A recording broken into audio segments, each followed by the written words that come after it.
My dear students of class 10, today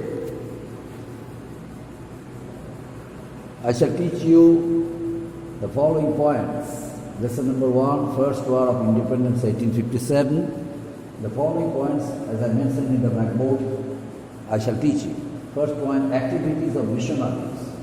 Who were missionaries and what did they do?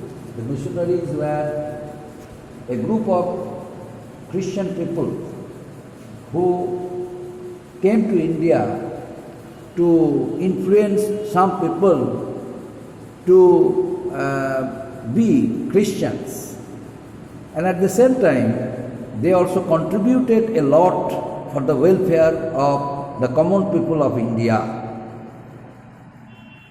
It is said that some Christian missionaries,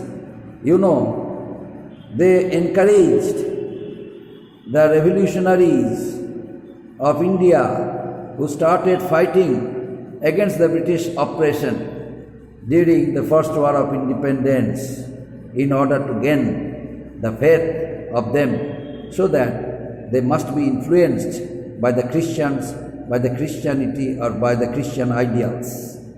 Anyway, but it is controversial issue, so we should not discuss this matter. The British actually were different from Indians in race, religion and sentiments. That's why they had pride. They always felt very much, proud of their own culture, own language, own tradition.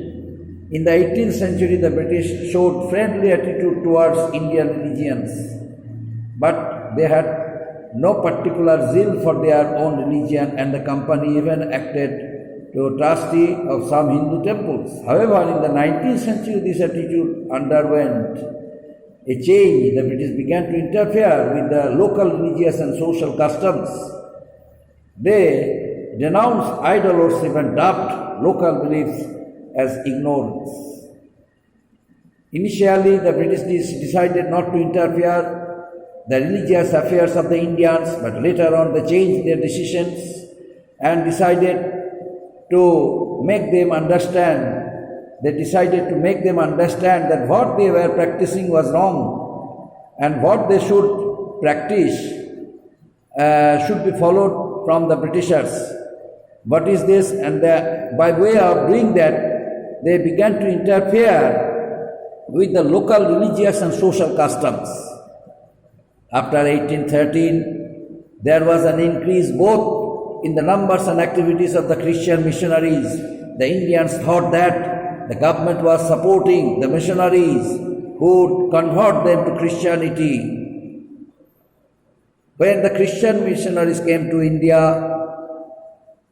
and started establishing a number of schools, colleges, during that time, some Indian Orthodox people, uneducated people, thought that it was due to the effort of British government of India.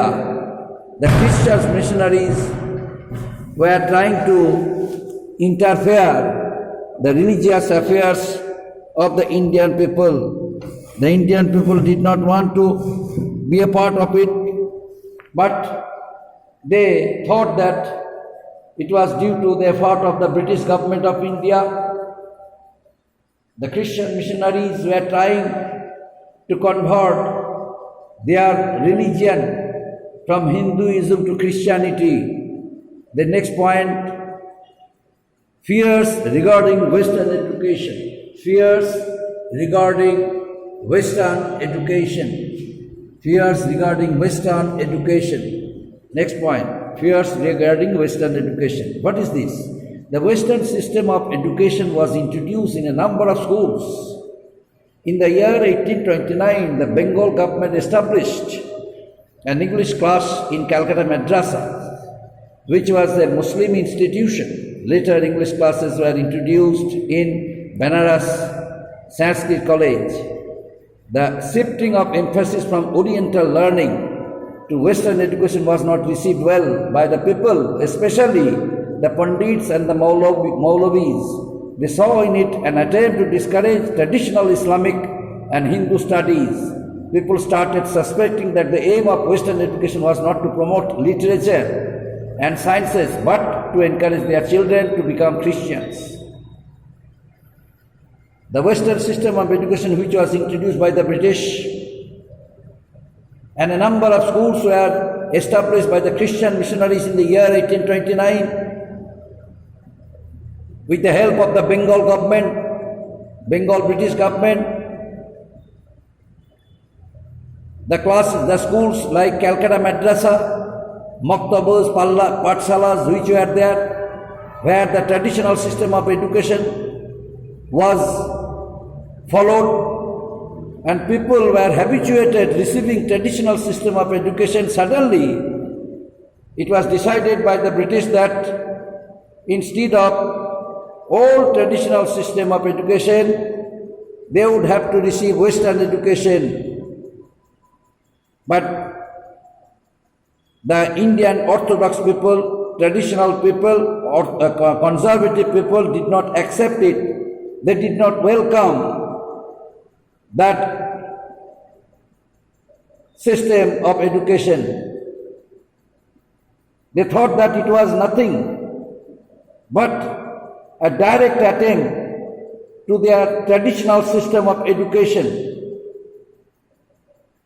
They thought that instead of promoting education for the growth of Indian people, the Britishers were trying to convert them to Christianity.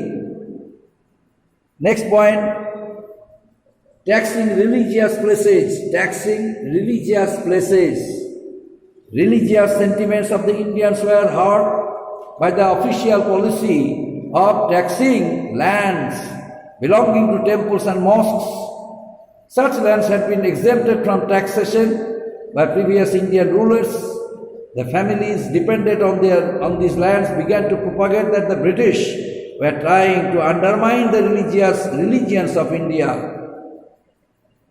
The previous rulers who were there before the British rulers and were ruling our country, they exempted all religious lands. They exempted religious taxes from the lands. And these lands were looked after by some people.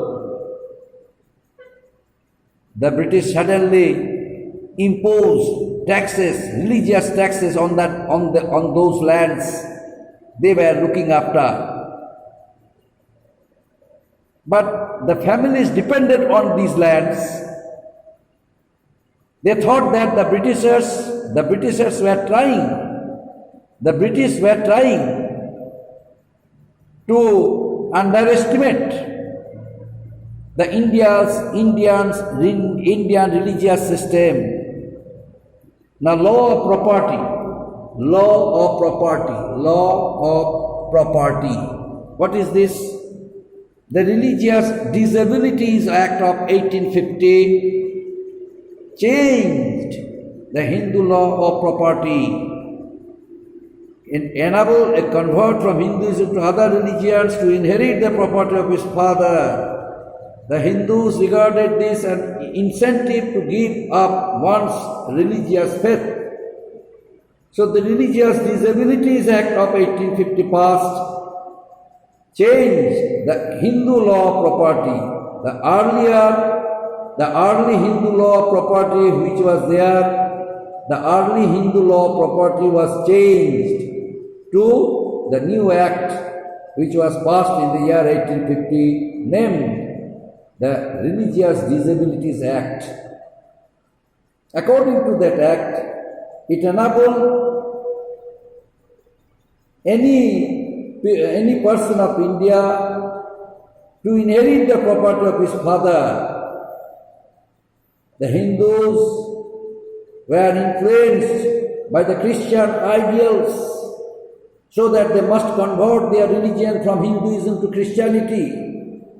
The Hindus regarded this as an incentive to give up one's religious faith. And next one, economic causes. Economic causes, next point, active role of the oppressed people. Active role of the oppressed people. The oppressed people of our country decided to organize a group in order to protest the injustice done to them. The British from the very beginning were trying to divide the unity between the two communities, the Hindus and Muslims. Even when the Sipahis of India were being insulted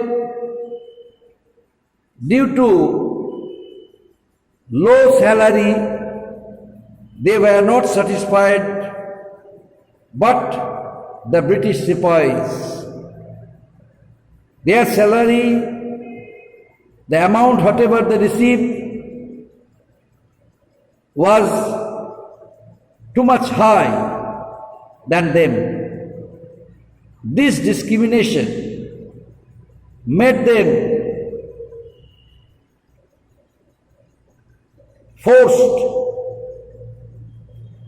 to raise their view, to raise their voice against the British rule. And for the first time, they felt that it was very important to them to organize a movement against the British. Meanwhile, the Sepoys, with great anger, decided not to use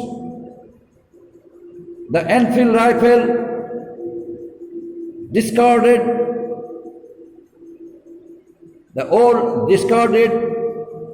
the system introduced by the British. That group of people came forward for the assistance of the Sipahis of India. The most important reason for the popular discontent was the economic exploitation by the British. The British exploited Indian economy. They drained Indian wealth to their country, England. The amount of taxes they collected from the Indians, they did not spend it, but they drained it to their country, England. As a result, England became a great England became a prosperous, rich and wealthy country of the world.